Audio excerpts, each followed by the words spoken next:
Hola, ¿qué tal? ¿Cómo están? Nuevamente nos encontramos y como ven aquí estamos con el Sermón del Monte. Seguimos entonces en esta suerte de miniserie. Y el tema que tenemos hoy es realmente hermoso. Dos conceptos muy lindos, sal y luz. La bíblica es esta justamente, está en Mateo capítulo 5. Vosotros sois la sal de la tierra, pero si la sal pierde su sabor, ¿con qué será salada? No sirve más para nada, sino para ser echada afuera y ser pisoteada, hollada, dice la Biblia, pero es pisoteada por los hombres. Y dice además, punto 2, vosotros sois la luz del mundo. Una ciudad sentada sobre un monte no se puede esconder. Y esa es la gran escala, digamos. Y después no se enciende una luz y se pone debajo de un tacho, de una cubierta, un almud, sino sobre el candelero y alumbra a todos los que están en casa. Interesante las dos escalas. La ciudad, un poco la iglesia tal vez, ¿no es cierto? Que se vea su luz, pero también cada individuo, cada familia, cada casa. Y así entonces dice, alumbre vuestra luz delante de los hombres. Y la razón por la cual hay que hacer esto, para que vean vuestras buenas obras. Es muy lindo este concepto de que sea a través de las buenas obras que ellos puedan ver esta luz y glorifiquen entonces a nuestro Padre, a vuestro Padre. Jesús entonces reúne en este monte, en principio parece ser a sus discípulos y les dice esta frase muy corta pero muy importante, ustedes son sal y luz. Y vemos entonces qué se imaginan ellos, claro, sal y luz. Es fantástico cómo Jesús es capaz de usar objetos, a ver, tan cotidianos que te quedan metidos en la mente, o sea, es muy difícil olvidar este ejemplo que Jesús está dando a estos hombres que no son doctores en la ley, son apenas gente de trabajo, si queremos definirlos así, pero estas imágenes a cualquiera en realidad, desde un niño hasta el más encumbrado doctor, entiende esta hermosa imagen. Y son dos conceptos fundamentales. Ahora cerrará este primer decálogo con dos conceptos fundamentales. Hemos visto 8 bienaventuranzas y estas dos terminan lo que yo llamo el primer decálogo. Pero estos no son para ser escondidos por los creyentes, y esto es muy importante, sino que serán para un uso muy determinado en la sociedad. Es muy lindo que al comenzar este sermón del monte Jesús ha puesto la mira sobre la actitud personal, pero el efecto que puede llegar a producir en la comunidad estamos. Toma dos elementos que nos sorprenden de repente, como dice aquí, por su sencillez, su cotidianeidad y su permanencia, como la sal y la luz. Son dos elementos hogareños, son fáciles de recordar para aquellos pragmáticos discípulos y, ¿por qué no?, por nosotros también. Este pueblo de Dios no es un lugar aislado, no es un grupo aislado, no es monástico, ni siquiera elitista, sino es una parte de la sociedad. Y esto es muy importante lo que Jesús quiere hacer notar. El Hijo de Dios vino y se hizo parte de este mundo, se metió en todo y pudo de esa manera vincular de alguna manera este mensaje de Dios, pero que llegue hasta la misma gente, hasta todos. Y la sal es el primer caso que tenemos aquí. Y dice, ustedes son la sal de la tierra. Muy interesante porque él dice, ustedes son. Él no, él va a mostrar el camino, él va a inducir de alguna manera, introducir este concepto. Pero dice, ustedes son. O sea, la tarea que nos toca también a nosotros. Y aquí es muy importante porque dice, la palabra que aquí utiliza es de la tierra. La palabra en original aquí es G, viene de G, la cual nosotros tenemos incorporada en nuestras políticas como, en nuestras palabras como geopolítica, geografía y así, etcétera, etcétera. Ese es el origen. Podríamos entonces entenderlo que esta sal es para la geografía humana. A ver, la distribución de los pueblos a través de todo el globo terráqueo. Este es un poco el concepto que encierra y tiene virtudes la sal. La sal tiene la virtud de conservar. Y eso hasta que después se inventó todo el sistema de refrigeración, fue la medida estándar para conservar los alimentos. Es como un conservante. Pero también, y lo estuve leyendo esto un poco queriendo saber cómo es el tema este de la sal, ¿Por qué ponemos sal a las comidas? Porque rompe ciertas cosas en los alimentos y hace que su sabor realmente aflore, y es lo que nosotros percibimos entonces a través de los elementos gustativos de nuestra lengua. Por otra parte, un pequeño detalle, la palabra salario viene de antiguo porque la sal en ciertos momentos ha sido un valor de cambio. Ustedes habrán visto tal vez la película Gandhi. Él hace la revolución de la sal. Es un tema que tiene que ver con su encontronazo, por decirlo así, su posterior independencia, por supuesto, del Imperio Británico. Y ellos hacen justamente a través de la sal, que era muy importante, toda una gestión de... Y en las escrituras, aquí aparece en el Antiguo Testamento una frase muy interesante que la verdad ahora me puse a mirar: el pacto perpetuo de sal. Y esto está en Levítico, está en Números, está en Crónicas. ¿Por qué el pacto perpetuo? Parece hablar de la perpetuidad del pacto entre Dios y su pueblo. En cada una de las ofrendas, y esto me puse a estudiar ahora, mire que la tengo del tabernáculo y todo lo demás, pero siempre tenía que haber sal, hablando de la permanencia, el permanente pacto de Dios con el hombre. Entonces la sal es símbolo de conservante del pacto de Dios con Dios. Esto también lo podemos asociar un poco a estas palabras que Jesús, no solo lo que más o menos nos imaginamos inmediatamente, sino también esta suerte de conexión histórica con el pasado. Y otra cosa curiosa, cuando uno se pone a estudiar, no desaparece la sal. A veces, no, pero pará, que un vaso de agua, le echo sal, la mezclo y no está. Sí, perfecto, parece desaparecer. Pero si se evapora el agua, allí estarán todavía los cristales de sal. Se ha diluido, pero no desaparecido. Qué buena imagen que usó Jesús entonces. Parece que lo nuestro se diluye, ¿no es cierto? Pero no desaparece. Y eso es, a ver, qué bueno que es saber esto, y Jesús mismo nos está dando estos ejemplos. Así debe ser nuestra gestión entonces en la geografía humana de la sal. Y también termina con una advertencia, muy buena, porque en ambos casos, sal y luz, hay advertencias.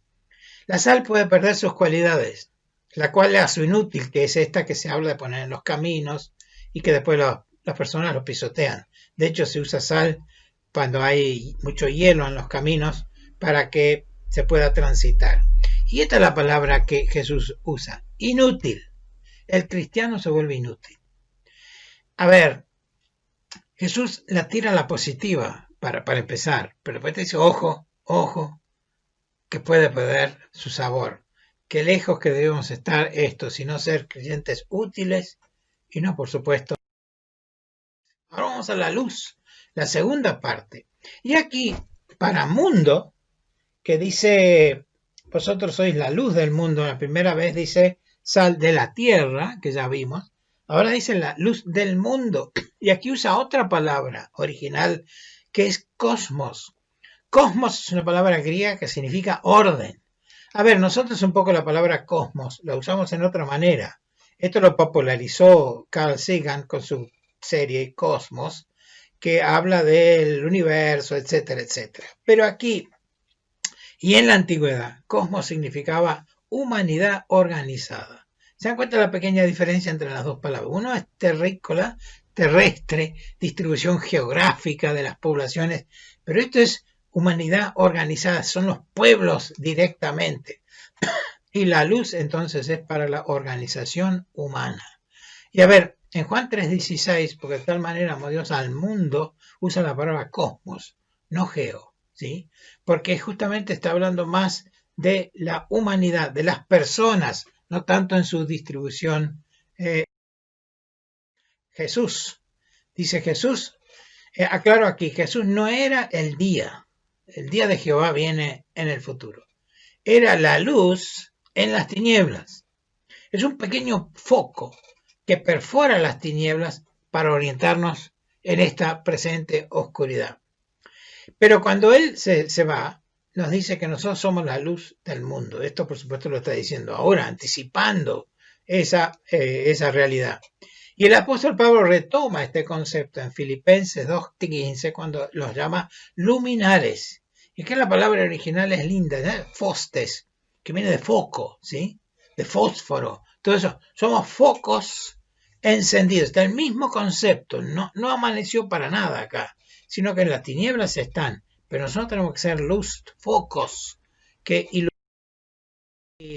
muestran entonces al mundo otra cosa. Y aquí vamos a una pequeña ilustración. Jesús dijo, yo soy la luz del mundo, y la dijo ahí, en ese punto, que podemos decir que más o menos es el centro de ese mapa, por lo menos. Pero él agrega y dice, vosotros sois la luz del mundo. Qué bueno, ¿no? Así como Jesús fue esa luz pequeña, nosotros también. Y esa luz, esas luces, están hoy en todo el mundo. Están hoy testificando silenciosamente, como la sal se mezcla, parece que desaparece, pero está. Y esa luz que está iluminando, así, en distintos puntos, en esta geografía humana, ¿sí? La presencia del Espíritu Santo en cada uno de los creyentes. Y aquí también hay un llamado de atención. Dice, porque los hombres aman más las tinieblas que la luz. Y eso, recordar eso, ¿no? A veces nuestra luz, creemos que todas no le va a gustar la luz. No, para nada. No la a Jesús no lo querían, justamente porque era la luz del mundo. Como en aquel entonces y ahora también, por supuesto, sucede exactamente lo mismo. Ahora, las dos, sal, luz, son componentes que se complementan entre sí. No puede ser una cosa, digamos, sin ser la otra. Sal es para todo el planeta habitado en su extensión geográfica. La luz es para esta humanidad organizada, para dar una vida valiosa, anticorruptiva, vamos con la corrupción, pero bueno, y permanente, la permanencia de la sal, como luminares, ser puntos.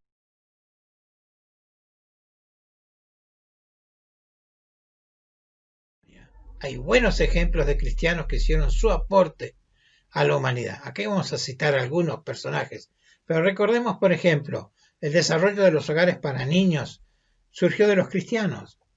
Jorge Müller en Bristol, cuando inicia su hogar para niños, tiene toda la prensa en contra, tiene el gobierno en contra, tiene las empresas en contra, todos. ¿Por qué? Porque estaba sacando mano de obra de niñez y poniéndolos a resguardo en sus hogares. No lo podían soportar. Claro, querían más las tinieblas. Más vale que se mueran los chicos, que no tengan ninguna educación.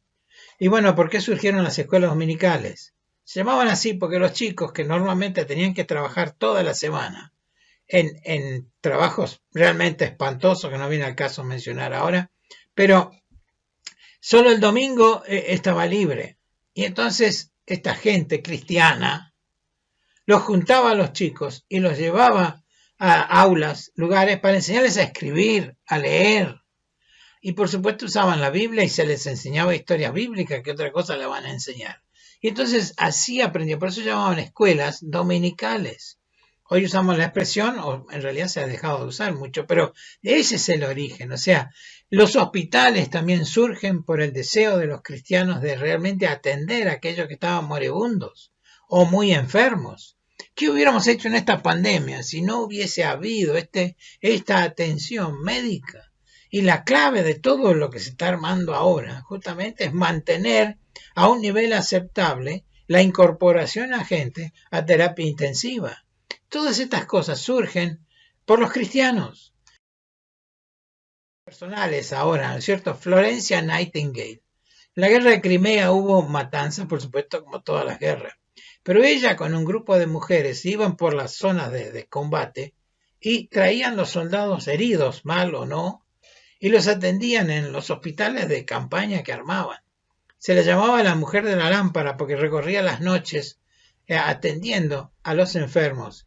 Y ella empezó todo lo que es la enfermería. Inclusive después puso un instituto en Londres para la capacitación y preparación de enfermeras, las que están en el frente. Hoy en día son gente que está en el frente. Y pobre gente, aún hoy tienen que sufrir por los vecinos que no los quieren, porque qué sé yo, por aquello. Qué cosa espantosa. Y es porque hay gente que tiene vocación para hacer ese servicio, iniciada por esta mujer cristiana, Florencia Nightingale. Michael Faraday, un cristiano también que estudió todo el electromagnetismo y nos dio las bases de muchos de los elementos eléctricos que hoy utilizamos, en particular, por ejemplo, el motor eléctrico. Cristiano también, porque estos tipos, ¿saben lo que pasa? Ellos decían, si Dios es un Dios ordenado, entonces toda esta cosa que tenemos, tiene que haber un orden. Kepler y todos los demás matemáticos decían, tiene que haber una estructura. Newton, tiene que haber una estructura. Si es un Dios de orden que creó esto, tiene que ser una cosa ordenada. Entonces busquemos en la ciencia, esta es la ciencia verdadera, cómo funciona todo eso y lo vamos a descubrir. Y ese origen cristiano del concepto de ver que Dios es un Dios creador de orden, ellos entonces deducen esos órdenes y se dan cuenta que son matemáticas esas cosas. Qué cosa increíble. A veces se le endilga a la parte espiritual una falta total de ciencia, pero bajo, nada que ver. Realmente han sido hombres que se han jugado por esa ciencia verdadera, sabiendo que Dios es un Dios que crea las cosas justas y descubren las leyes del funcionamiento de todo el universo, pero también los funcionamientos inmediatos de todo lo que está aquí en la Tierra, posibilitando las máquinas, la creación de máquinas, posibilitando la creación de estructuras también económicas, y así el mundo pudo ir avanzando entonces, ¿gracias a quién? A estos cristianos. Desmond Tutu es mucho más reciente, la época de Nelson Mandela, Sudáfrica, el apartheid. Él es el religioso que junto con Nelson Mandela, que sería el político, dieron paso a que termine esa cosa tan nefasta. Y vaya si hay todavía ese tipo de temas todavía dando vuelta en el mundo de hoy. Cristiano, que se jugó también por una cuestión social. ¿Qué diremos de Johannes Gutenberg? Si bien él nos creó la imprenta, él la perfeccionó. El primer libro que produjo fue la Biblia. Y en alemán, porque él es alemán, llevando la palabra de Dios al idioma de la gente. Y qué importante que ha sido la imprenta para difundir las ideas, para darlas a conocer. Hoy se transmite electrónicamente, pero también se usa en un sentido la letra, la parte impresa, para que podamos entendernos de qué se trata. Cristiano también, por supuesto, y no podemos dejar esta sin Martín Lutero. Aquel cristiano también que se dio cuenta que estaban equivocados. Habían llenado tantas cosas raras alrededor de la palabra de Dios, que él dijo, vamos a leer la palabra de Dios. Sola escritura, uno de los principios que tuvieron estos reformadores, que reformaron todo, modificaron todo. Es el principio del protestantismo, porque protestaban contra la institución que los tenía encarcelados. La palabra de Dios no se podía difundir. Él es el que traduce al alemán, que era su lengua, el idioma, seguido hoy, por supuesto, con distintos institutos, Wycliffe y otros, para llevar la palabra de Dios a la gente. Cristianos que se jugaron de verdad. Y nosotros, recordemos que el mundo en la época de Jesús no fue mejor que ahora. Era un grupo chiquito, 12 discípulos, pongamos un poquito más que aquellos que bueno, después se habla de 500 también, pero en el medio, ni siquiera en el centro, pero en la periferia de un enorme imperio romano, una cosa impresionante. ¿Cómo vas a poder ir en contra de eso? Tal fue la gestión, Pablo y todos los demás, que al final uno de los emperadores, Constantino, se convierte porque ya no puede oponerse a esto. Y este impacto inclusive de los textos bíblicos, para que luego la gente de Tesalónica tuvieron que decir, estos que han trastornado el mundo también han venido acá. Qué bueno sería que realmente nos recuerden como trastornadores del mundo. Sal, una pizca de sal hoy, ¿sí? Hagamos que esta semana un poco más y tal vez un poco de luz pongamos en este mundo. Que nuestra luz alumbre ¿Para qué? Para que glorifiquen a Dios en esta gestión. Que Dios les bendiga muy ricamente.